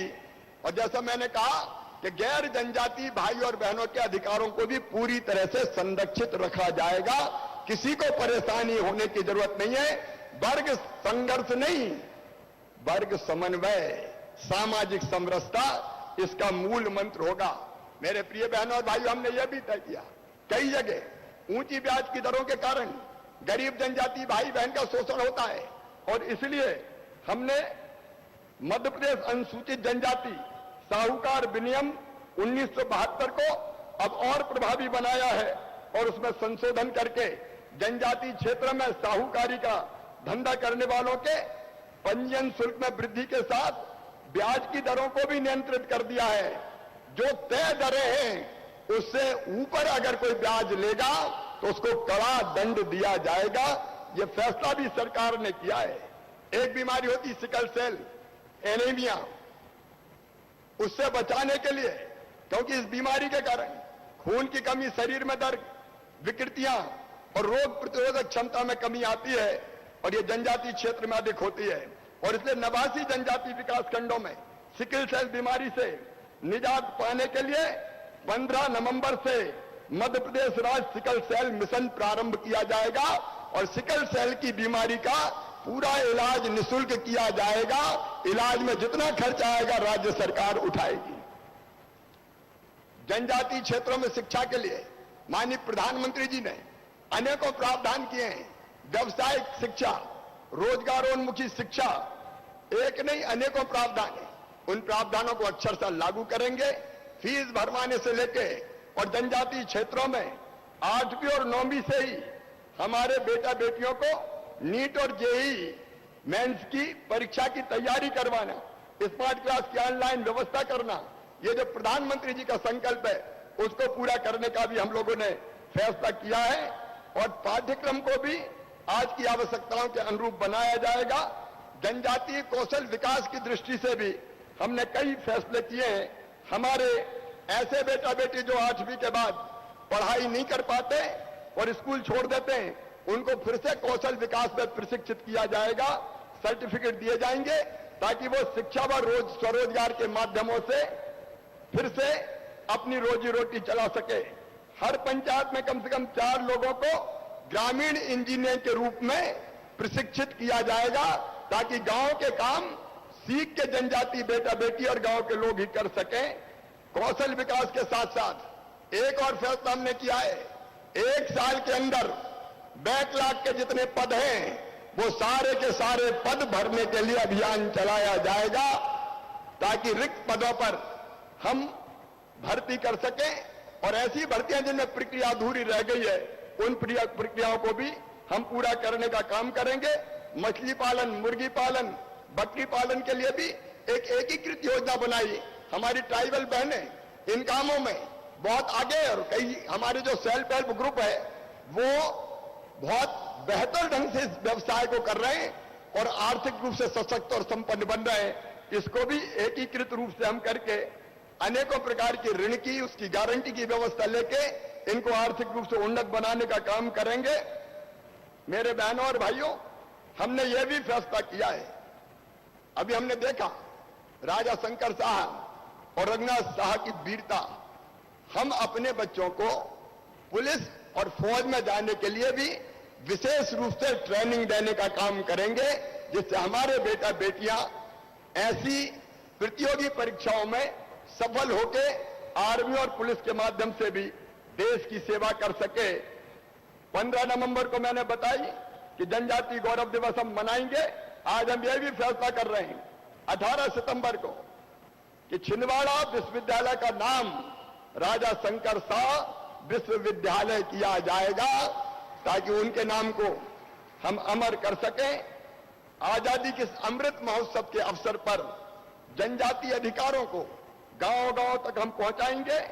जनजाति बहनों भाइयों की शिक्षा, स्वास्थ्य, आजीविका और अधिकारों के लिए हम मिलजुल के काम करेंगे, कोई कसर उसमें नहीं छोड़ेंगे। आज हमारे बीच हमारे नेता माननीय अमित शाह जी हैं, उनके सामने हमने ये संकल्प व्यक्त किए हैं। मेरे प्रिय बहनों और भाइयों, कांग्रेस ने केवल छला और धोखा दिया है। सही अर्थों में भारतीय जनता पार्टी सबका साथ, सबका विकास, सबका विश्वास और सबके प्रयास के मूल मंत्र के आधार पर समाज के हर वर्ग का कल्याण का काम करेगी और उसमें जनजाति भाई और बहन पीछे नहीं रहेंगे। आज से 15 नवंबर तक इन अधिकारों को गांव-गांव ले जाने का अभियान चलेगा। आपसे भी मेरी अपील है, क्योंकि आप अपने अपने क्षेत्र के मुखिया हैं, जनजाति अधिकारों को देने का हमने ये काम प्रारंभ किया है, इसको आप भी गांव-गांव ले जाएं, अलग जगाएं, जागरण का मंत्र फूकें और सबको इन प्रयासों से लाभान्वित करवाने का काम करें। एक बार फिर मैं अमर बलिदानी शंकर शाह जी और रघुनाथ शाह जी के चरणों में प्रणाम करते हुए और हमारे अपने केंद्रीय गृह मंत्री अमित जी का स्वागत करते हुए अपनी बात समाप्त करता हूं। बोलिए भारत माता की, अमर शहीद शंकर शाह की, रघुनाथ शाह की, टंटा मामा की, भीमा नायक की, भगवान बिरसा की, रानी दुर्गावती की, हर हर नर्मदे। हार्दिक धन्यवाद माननीय मुख्यमंत्री श्री शिवराज सिंह चौहान जी। प्रदेश के लाडले मुख्यमंत्री जी की लोकप्रियता इसी तरह बनी रहे, वे विकास की नई इबारतें लिखती रहें, उन्हें उनके लाखों भांजे और भांजियों की यही मंगल कामनाएं हैं। आदरणीय देवेंद्र सज्जनों, ये हम सबका सौभाग्य है कि आज के इस गरिमामय कार्यक्रम में माननीय केंद्रीय गृह मंत्री अमित शाह जी आज हम सबके बीच हैं। हम चाहेंगे प्रदेश की जनता की ओर से एक बार जोरदार तालियां हो जाए माननीय मंत्री जी के लिए। मैं विनम्रता पूर्वक आग्रह करती हूं, सत्ता और संगठन के बीच मजबूत सेतु, कुशल संगठनकर्ता, कठिन से कठिन लंबित समस्याओं का समाधान ढूंढ निकालने वाले, दृढ़ इच्छा शक्ति के धनी देश के यशस्वी गृह मंत्री माननीय अमित शाह जी से आज के इस सुअवसर पर अपना उद्बोधन हम सभी को प्रदान करें। माननीय मंत्री अमित शाह जी, मेरे साथ बोलिए, भारत माता की। क्यों भाई, आवाज को क्या हो गया है? आज शंकर शाह और रघुनाथ शाह के बलिदान दिन, यहां से दिल्ली तक आवाज जानी चाहिए कि हम उनके बलिदान में से प्रेरणा लेकर भारत के उत्थान के लिए सदैव समर्पित रहेंगे। मेरे साथ दोनों हाथ उठाइए, अंत तक सभी लोग हाथ उठाएं, मुट्ठी भींचिए और प्रचंड आवाज से बोलिए, भारत माता की, भारत माता की। मंच पर उपस्थित मध्य प्रदेश शासन के लोकप्रिय मुख्यमंत्री और भाजपा के प्रमुख नेता श्रीमान शिवराज सिंह जी, हमारे प्रदेश अध्यक्ष श्री वीडी शर्मा जी, यहां के ही नेता और केंद्रीय मंत्री श्री फग्गन सिंह कुलस्ते जी, यहां के ही मध्य प्रदेश के ही नेता और केंद्रीय जल शक्ति राज्य मंत्री श्रीमान प्रहलाद सिंह पटेल जी, मध्य प्रदेश के गृह मंत्री श्री नरोत्तम मिश्रा जी, यहां के लोकप्रिय सांसद जिनके निमंत्रण पर मैं आज यहां आया हूं, ऐसे श्रीमान राकेश सिंह जी, श्री विजय शाह जी, श्री बिसाहू लाल सिंह जी, सुश्री मीना सिंह जी, श्री अरविंद भदौरिया जी, श्री संपतिया उइके जी, श्रीमती हिमाद्री सिंह जी, श्री नंदिनी मरावी जी, श्री ओम प्रकाश धुर्वे जी, श्री गोपाल भार्गव जी, और आज पूरे मध्य प्रदेश से जो जनजाति समाज का नेतृत्व कर रहे हैं, ऐसे उपस्थित प्रमुख सभी नेताओं को मेरा प्रणाम। मित्रों, आज मैं यहां पर आया हूं आजादी के अमृत महोत्सव के वर्ष के अंदर अमर बलिदानी राजा शंकर शाह और कुंवर रघुनाथ शाह को श्रद्धांजलि देने के लिए। आज के ही दिन सन 57 में ये दोनों पिता पुत्र मां भारती की पैरों में से गुलामी की जंजीरों को काटने के लिए अपना सर्वोच्च बलिदान दिया था। हम कल्पना कर सकते हैं कैसा होगा उस दिन, कितना संताप होगा यहां के लोगों के अंदर, कितना संताप होगा देश भर के देशभक्तों के मन में, जब ये दोनों पिता पुत्र को अंग्रेजों ने तोप से बांधकर उड़ा दिया। परंतु उनके मन पर, उनके मुख पर कोई दुख विषाद नहीं दिखा।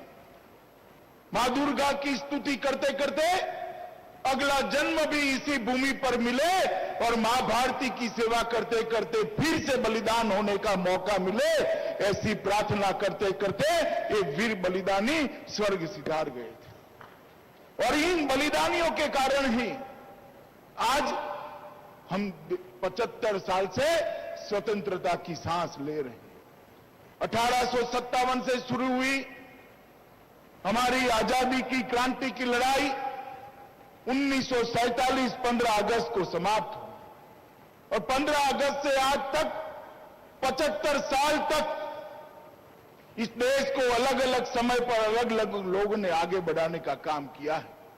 परंतु इस वर्ष हमारे प्रिय नेता और देश के प्रधानमंत्री श्री नरेंद्र मोदी जी ने एक संकल्प लिया कि आजादी का अमृत महोत्सव मनाएंगे और ऐसे गुमनाम शहीदों को फिर से उनकी स्मृति को, उनके बलिदान को पुनर्जीवित करने का काम करेंगे। क्योंकि जो इतिहास लिखा गया उनमें उनका नाम नहीं है, निशान नहीं। मैं आपको बताना चाहता हूं, मैं इसी जबलपुर में पिसनहारी की एक यहां पर धर्मशाला है, वहां पर 16 दिन तक रहकर जब मैंने गुजरात में सुना कि शंकर शाह और रघुनाथ शाह ने इसी प्रकार बलिदान दिया, मेरे मन में बहुत कौतुक था कि एक कविता के कारण किसी को तोप के सामने बांधकर उड़ा दिया जाता है। तब मैं इसे देखने के लिए आया था, भेड़ाघाट भी गया था, जबलपुर भी रहा था। तब से ये पिता पुत्र के बलिदान का मेरे मन में एक अनूठा स्थान है। आज मेरा सौभाग्य है कि उनका जो स्मारक बनाने का मध्य प्रदेश सरकार ने निर्णय किया है, उसकी नींव मेरे हाथों से डालने का सौभाग्य मुझे मिला है। परंतु मित्रों, देश भर में कई तहसीलों में, कई जिलों में, कई प्रदेशों में ऐसे अनेक वीर बलिदानी हैं जिनको इतिहास में स्थान नहीं मिला, उचित सम्मान नहीं मिला। क्या काल उसको भुला सकता है? क्या उनके बलिदान को हम भुला देंगे? क्या कोई भी देश की नई पीढ़ी ये चाहेगी जिन्होंने अपने देश के लिए सर्वस्व न्यौछावर कर दिया उनको हम भूल जाए? हम कभी नहीं चाहेंगे। इसीलिए हम आजादी का अमृत महोत्सव मना रहे हैं और ये आजादी के अमृत महोत्सव के अंदर जाने अनजाने सभी शहीदों को, स्वतंत्रता के सेनानियों को पुनर्जीवित, उनकी स्मृति को पुनर्जीवित करेंगे, उनके बलिदान के जज्बे को आज की युवा पीढ़ी में रोपित करने का काम करेंगे। इसीलिए प्रधानमंत्री जी ने आजादी का अमृत महोत्सव मनाया है। कई लोग पूछते हैं कि आजादी का अमृत महोत्सव क्या है? आजादी का अमृत महोत्सव नई पीढ़ी के अंदर देशभक्ति का ज्वर जगाने का एक प्रयास। आजादी का अमृत महोत्सव देश की युवा पीढ़ी को गौरव के साथ जोड़ने का, भारत के गौरव के साथ जोड़ने का एक प्रयास। आजादी का अमृत महोत्सव भारत को दुनिया में सिरमौर बनाने का संकल्प लेने का एक प्रयास। आजादी का अमृत महोत्सव 130 करोड़ भारतीयों को अपना जीवन स्तर उठाकर सबको समान अधिकार मिले, इस प्रकार का भारत की रचना करने का संकल्प लेने का समय है। संविधान की भावना हर व्यक्ति तक पहुंचाने का प्रयास ये आजादी का अमृत महोत्सव है। कर्तव्य के लिए हर नागरिक के मन में जागरूकता पैदा करना ये आजादी का अमृत महोत्सव का काम है। और हर भारतीयता के मन में, हर भारतीय के मन में आत्मनिर्भर भारत का संकल्प लेने का समय ये आजादी का अमृत महोत्सव है। मित्रों, आज मैं जब यहां आया हूं तब इस संस्कार धानी के इस पवित्र मिट्टी को छूने के लिए आया हूं जहां पर रघुनाथ साह और शंकर साह का बलिदान हुआ। या आज स्मारक जो बनेगा, आज यहां पर जो कार्यक्रम हुआ है, मुझे पूरा विश्वास है आने वाले दिनों में हजारों साल तक न सिर्फ गोंडवाना, पूरे देश भर के युवाओं को ये पिता पुत्र का बलिदान प्रेरणा देता रहेगा और देश के लिए जान न्यौछावर करने के लिए आगे होगी। ये दुर्गावती का क्षेत्र है। रानी दुर्गावती के वंश में ही रघुनाथ शाह और शंकर शाह हुए और रानी दुर्गावती ने भी, वीर रानी दुर्गावती ने भी मुगलों के सामने लड़ते लड़ते देश की स्वतंत्रता के लिए अपना सर्वस्व न्यौछावर किया था। और वही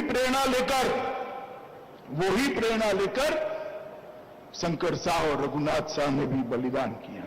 मित्रों, आजादी के अमृत महोत्सव के समय 1857 से लेकर 1947 तक जितने जितने गुमनाम आजादी के सिपाही थे, वीर बलिदानी थे, उनकी स्मृति को पुनर्जीवित करना, उनके बलिदान को देश के युवाओं के सामने रखने का एक बहुत महत्वपूर्ण काम देश के प्रधानमंत्री जी ने उठाया। और मैं आप सभी को कहना चाहता हूं कि आजादी के आंदोलन में हमारे इतिहास लिखने वालों ने अनुसूचित जनजाति के वीर योद्धाओं को भुलाने का काम किया।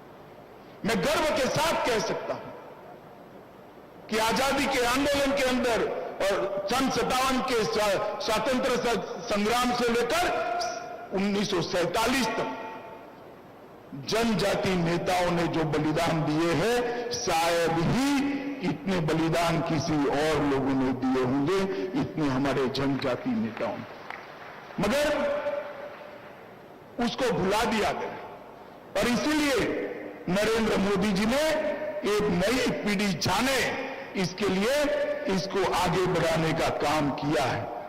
मैं कल ही वहां जाकर आया निर्मल में, जहां 1000 से ज्यादा जनजाति के लोगों को एक ही बरगद के पेड़ पर फांसी पर चढ़ा दिया गया है। मित्रों, भगवान बिरसा मुंडा को कौन भूल सकता है? कई सारे ऐसे महत्वपूर्ण लोग थे जिन्होंने सन 57 के पहले भी इस क्रांति को आगे बढ़ाया है। 1780 से 1857 तक जिन्होंने क्रांति का बीड़ा उठाया, उसमें सबसे ज्यादा जनजाति सेना नायक।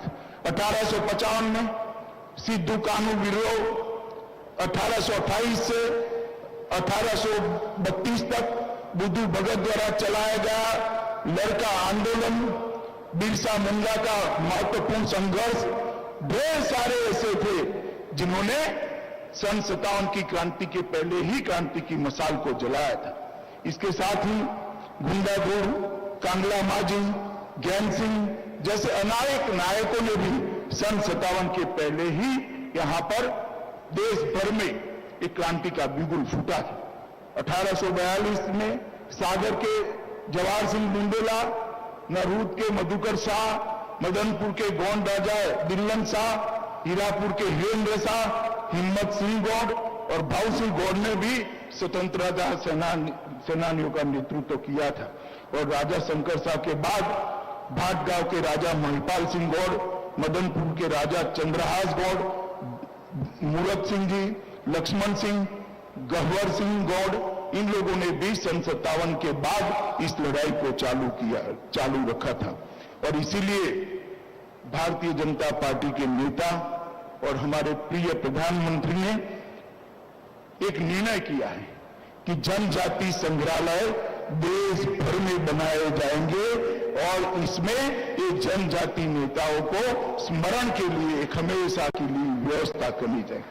195 करोड़, लगभग 200 करोड़ की लागत से 9 संग्रहालयों की कल्पना की गई है और बहुत अच्छे तरीके से कोने कोने से जनजाति के वीर नेता जिन्होंने आजादी के लिए बलिदान दिया, संघर्ष किया, उनको ढूंढ ढूंढ कर उनके इतिहास को पुनर्जीवित कर उनकी स्मृति को संजोकर ये संग्रहालय बनाए जाएंगे, जिसमें गुजरात में राजपीपला, झारखंड में रांची, आंध्र प्रदेश में लंबा सिंगी, छत्तीसगढ़ में रायपुर, केरल में कोझिकोड, मध्य प्रदेश में छिंदवाड़ा, तेलंगाना में हैदराबाद, मणिपुर में स्थान तय होना बाकी है और मिजोरम में केलसी के अंदर एक संग्रहालय बनाए जाएंगे और 200 करोड़ रुपए में से 110 करोड़ रुपया खर्च भी कर दिया गया है। मित्रों, जैसे शिवराज जी ने कहा, कांग्रेस ने हमेशा जनजाति कल्याण की बात की, जनजाति के वोट लेने का प्रयास किया, मगर जनजाति कभी कल्याण कभी नहीं किया। अलग अलग दल खड़ा करती है, अलग अलग लोगों को आगे लाकर जनजातियों के वोटों में बंटवारा हो, इस प्रकार की भावना करती। और एक और भारतीय जनता पार्टी है, जब जब भी जनादेश मिलता है जनजातियों के कल्याण के लिए भारतीय जनता पार्टी कटिबद्ध है और हमेशा इसके लिए प्रयास करती। अभी शिवराज जी ने सुनते सुनते भी आप लोग थक गए होंगे, इतनी लंबी जनजाति कल्याण के फैसले दिए। वो तभी हो सकते हैं जब पार्टी का विचार, पार्टी के नेता का, मुख्यमंत्री का विचार और उनके आचार दोनों के बीच में एक वाक्यता हो। भाषण के अंदर जनजाति कल्याण की बात करना और उसको जमीन पर उतारना, ये बहुत अलग चीज है। आज तक मध्य प्रदेश के अंदर जनजातियों को विकास करने के लिए ढेर सारे कदम पहले भी उठाए गए, आज भी उठाए, मोदी जी ने भी ढेर सारे कदम उठाए, मगर शिवराज जी ने आज जनजाति के लोगों को अधिकार देने की शुरुआत की है और मैं मानता हूं एक नए प्रकार की शुरुआत है। मित्रों, मोदी जी ने आने के बाद मैं बताना चाहता हूं, क्योंकि मुझे मालूम है कांग्रेस वाले मेरे जाने के बाद जरूर प्रेस करेंगे, मगर मैं कुछ आंकड़े देना चाहता हूं, उन्होंने उसका जवाब देना चाहिए। वार्षिक बजट जो होता है जनजातियों के लिए, वो 2013-14 में 4,200 करोड़ था। जरा जोर से बोलिए कितना था, जोर से बोलिए कितना था। 2021-22 में उसको बढ़ाकर 7,900, मतलब 2 गुना करने का काम भारतीय जनता पार्टी की नरेंद्र मोदी सरकार ने किया। मित्रों, इसके अलावे अलग अलग शेड्यूल टाइप कंपोनेंट जो अलग अलग डिपार्टमेंट में होता है, 2013-14 में देश भर में कुल मिलाकर 21,500 करोड़ था। 21,500, मैं फिर से कहता हूं, आप ध्यान से सुनिएगा, 21,500। 13-14 में आपने परिवर्तन कर दिया, मोदी जी को देश का प्रधानमंत्री बनाया, भारतीय जनता पार्टी को सत्ता के सूत्र दिए जो आदिवासी के, जनजाति के कल्याण के लिए समर्पित है। तो 21,000 करोड़ से मोदी जी ने इसको बढ़ाकर 21-22 के बजट के अंदर 21,500 करोड़ से बनाकर 78,900 करोड़ रुपया 4 गुना करने का काम किया। अब मैं पूछ सकता हूं कांग्रेस के किसी नेता को, भैया आपके पास इसका जवाब क्या है? एसटी कवरेज जो 24 केंद्रीय मंत्रालयों में था उसको बढ़ाकर 41 मंत्रालयों तक पहुंचाने का काम ये भारतीय जनता पार्टी ने किया है। और सबसे बड़ा काम किया है, बच्चे को अच्छी शिक्षा मिलेगी तो संविधान प्रदत्त अधिकार को वो जान पाएगा, संविधान ने जो कर्तव्य दिए हैं उसको वो जान पाएगा। इसके लिए बहुत जरूरी है कि उसको अच्छी शिक्षा मिले। और आदिवासी गांव से स्कूल तक जाना बहुत कठिन होता है, ये परिस्थितियों को भारतीय जनता पार्टी के कार्यकर्ता जानते हैं। इसलिए मोदी जी ने एकलव्य मॉडल रेसिडेंशियल स्कूल का मॉडल अपनाकर प्रत्येक ब्लॉक में एक रेसिडेंशियल स्कूल बनाने का काम किया है मित्रों, प्रत्येक आदिवासी बहुल ब्लॉक के अंदर। और इसके अंदर लगभग 167 स्कूल स्वीकृत कर दिए गए हैं, 250 से ज्यादा बनाने हैं, इसमें से 161 बनाने की शुरुआत हो चुकी है। और इसके लिए एक नया बजटरी प्रोविजन करने की भी शुरुआत हुई है। ट्राइबल रिसर्च इंस्टीट्यूट, उसकी स्थापना मोदी जी की कल्पना से ही हुई। पहले 18 थे पहली टर्म में, उसको बढ़ाकर 18 से बढ़ाकर 27 करने का काम इस टर्म में नरेंद्र मोदी जी ने किया है। और रिसर्च इंस्टीट्यूट पर परिव्यय 7 करोड़ पहले होता था, इससे बढ़ाकर 150 करोड़ तक पहुंचाने का काम ये भारतीय जनता पार्टी की सरकार ने किया। आदिवासी दिन भर मेहनत करता है, जनजाति के मेरे भाई मेरी बहनें दिन भर मेहनत करती है, और जब ये वन उपज को खरीद कर बेचने जाते हैं कुछ नहीं मिलता था। नरेंद्र मोदी सरकार ने पहले कांग्रेस के जमाने में, मैं इसलिए कंपैरिजन कह रहा हूं कि मुझे मालूम है कांग्रेस वाले शाम को मैदान में आएंगे, उन्होंने स्पेसिफिक इस चीज का जवाब देना चाहिए। 9 राज्यों में केवल 10 उत्पादों को कवर किया गया था, और आज नरेंद्र मोदी सरकार ने सभी राज्यों को उसमें कवर कर 10 की जगह 49 उत्पादों को एमएसपी पर खरीदने की शुरुआत की है। 49 उत्पादों को 25 राज्यों में 37,000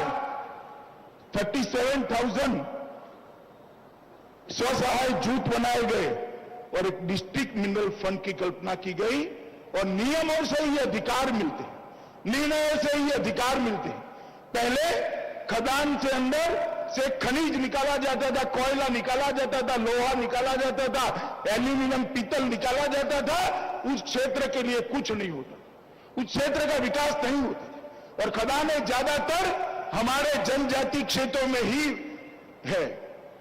नरेंद्र मोदी जी ने तय किया कि डिस्ट्रिक्ट मिनरल फंड के तहत एक निश्चित हिस्सा वो जनजाति क्षेत्र के विकास के लिए करा जाएगा, और डिस्ट्रिक्ट कलेक्टर के तहत होगा। मुझे कहते हुए आनंद है कि 5 साल के अंदर 51,000 करोड़ रुपया, 51,000 करोड़ रुपया जनजाति क्षेत्रों के विकास के लिए अलग से किया गया है।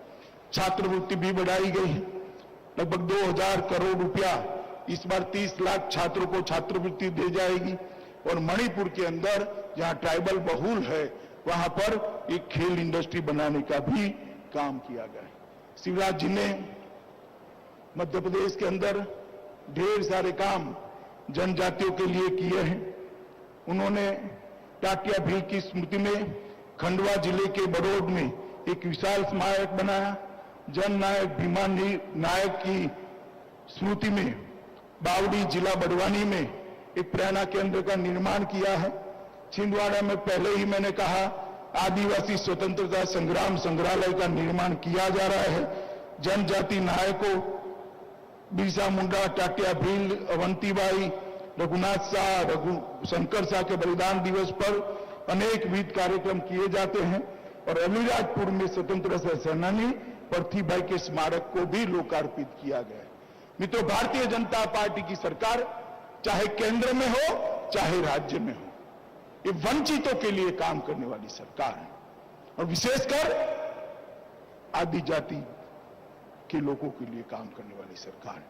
ये जनजाति के कल्याण के लिए समर्पित सरकार है और हमने कल्याण योजनाएं भी ऐसे बनाई है जिससे स्वीकारने में किसी को संकोच न हो, गौरव के साथ स्वीकार से। हमने आदि वनवासी भाइयों को, हमने जनजाति भाइयों को घर दिया, घर के अंदर बिजली दी, शौचालय दिया, 5 लाख तक का प्रधानमंत्री आरोग्य कार्ड देने का काम किया, अब शुद्ध पीने का पानी भी पहुंचा रहे हैं। जनजाति क्षेत्र के भाइयों बहनों को उनका जीवन स्तर उठाने के लिए गौरव के साथ उस समाज के अंदर जी सके, इस प्रकार का प्रयास करने में भारतीय जनता पार्टी का सरकारें कभी पीछे मुड़कर नहीं देखेगी।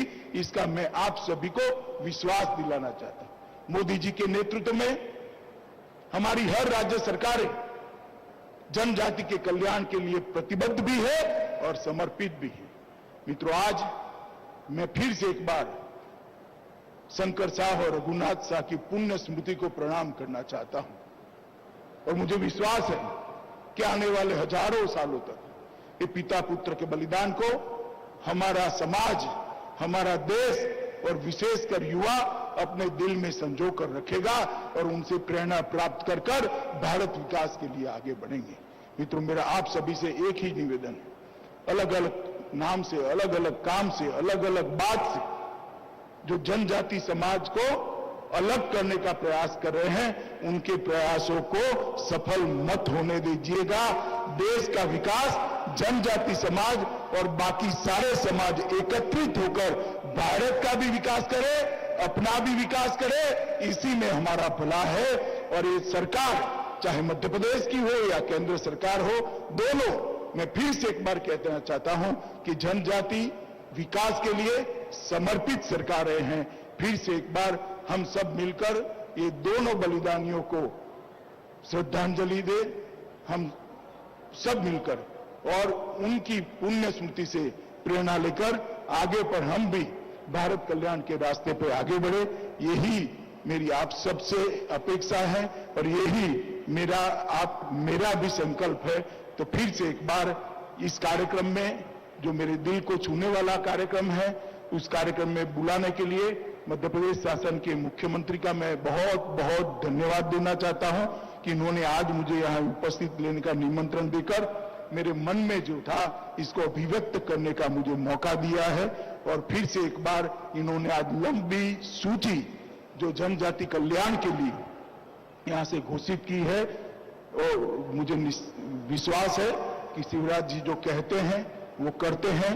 वो सूची को वो नीचे तक आदिवासी भाई बहनों तक, जनजाति भाई बहनों तक पहुंचाएंगे, इसका मुझे पूरा भरोसा है। फिर से आप सभी को प्रणाम कर कर, मेरी ओर से जोहार कहकर आप सभी को नमस्कार करता हूं। भारत माता की जय। हार्दिक धन्यवाद केंद्रीय गृह मंत्री माननीय अमित शाह जी। निश्चित ही आपके इस ओजस्वी और प्रेरणात्मक उद्बोधन ने हम सभी को कृतार्थ किया और इस मौसम को आक्रांत करने का कार्य किया। आपका हार्दिक धन्यवाद। हम चाहेंगे प्रदेश की जनता की ओर से एक बार पुनः माननीय केंद्रीय गृह मंत्री अमित शाह जी का जोरदार अभिनंदन करें अपनी तालियों की गड़गड़ाहट से।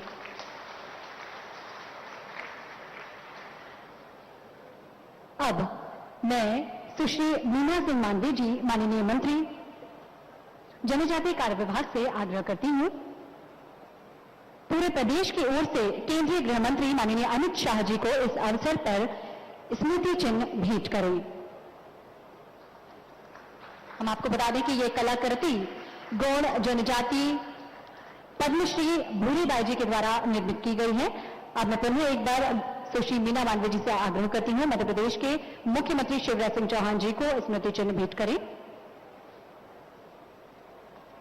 हार्दिक धन्यवाद और हम सभी अभिनंदन करें, स्वागत करें अपनी तालियों के द्वारा माननीय केंद्रीय इस्पात राज्य मंत्री श्री फग्गन सिंह कुलस्ते जी को अब मैं प्रतीक चिन्ह भेंट करने के लिए आग्रह करती हूं माननीय मंत्री मीना मांडविया जी से। हम सब जोरदार ताली से अभिनंदन करेंगे माननीय केंद्रीय जल शक्ति राज्य मंत्री श्री प्रहलाद सिंह पटेल जी के स्वागत अभिनंदन के लिए और स्मृति चिन्ह भेंट करने के लिए अब मैं पुनः निवेदन करती हूं सुश्री मीना सिंह मांडविया जनजातीय कार्य विभाग मंत्री से।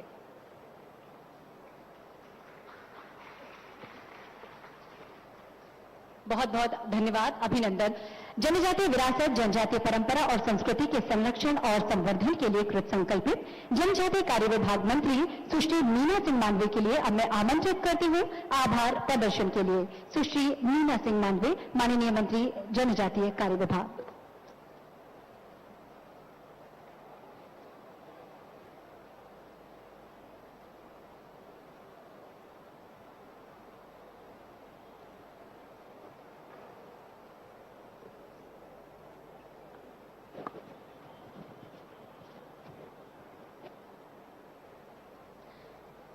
आज बड़े हर्ष का विषय है कि हमारे प्रदेश की संस्कारधानी एवं वीरांगना रानी दुर्गावती की पावन भूमि पर हमारे देश के यशस्वी गृह मंत्री माननीय श्री अमित शाह जी का आगमन हुआ है।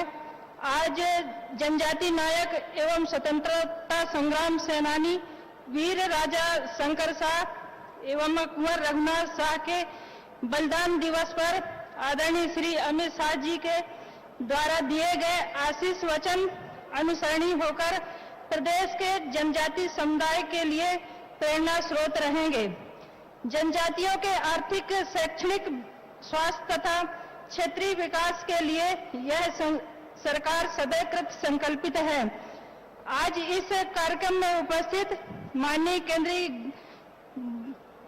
गृह मंत्री श्री अमित शाह जी का विशेष रूप से मैं आभार व्यक्त करती हूं कि उन्होंने अपने व्यस्ततम समय में से समय निकालकर प्रदेश की जनजाति के बीच में उपस्थित होकर हमें मार्गदर्शन देकर गौरवान्वित किया है। मैं माननीय केंद्रीय इस्पात राज्य मंत्री श्री फग्गन सिंह कुलस्ते जी एवं जल शक्ति मंत्री श्री प्रहलाद सिंह पटेल जी, दोनों मंत्रीगणों का मैं भी आभार व्यक्त करती हूं। मंत्रिमंडल में मेरे सभी सम्मानीय सहयोगी वरिष्ठ मंत्रीगण, आदरणीय श्री गृह मंत्री नरोत्तम मिश्रा जी का, आदरणीय श्री गोपाल भार्गव जी का, आदरणीय श्री बिसाहूलाल सिंह जी का, आदरणीय कुंवर विजय शाह सिंह जी का, आदरणीय श्री अरविंद भदौरिया सिंह जी का और हमारी राज्यसभा सांसद संपत्ति उइके जी का, हमारी शहडोल की सांसद हिमाद्री सिंह जी का और सभी इस कार्यक्रम में उपस्थित हमारे सभी सम्मानीय विधायकगणों का भी हृदय से आभार व्यक्त करती हूं और यहाँ पर उपस्थित हमारे पूरे प्रदेश भर से आए हुए हमारे सभी जनजाति भाई बहनों का भी हृदय से आभार व्यक्त करती हूं और यहाँ पर हमारे जो सम्मानीय जो मीडिया के हमारे मीडिया कर्मी हैं, सभी मीडिया कर्मी के सभी भाई बहनों का भी आभार व्यक्त करती हूँ। इधर दाहिनी तरफ जो हमारे कलाकार जो बैठे हैं, मैं आप सबका भी आभार व्यक्त करती हूँ और जो भी इस कार्यक्रम में शामिल हुए हैं सभी भाई बहनों का अपना आभार व्यक्त करती हूँ। धन्यवाद।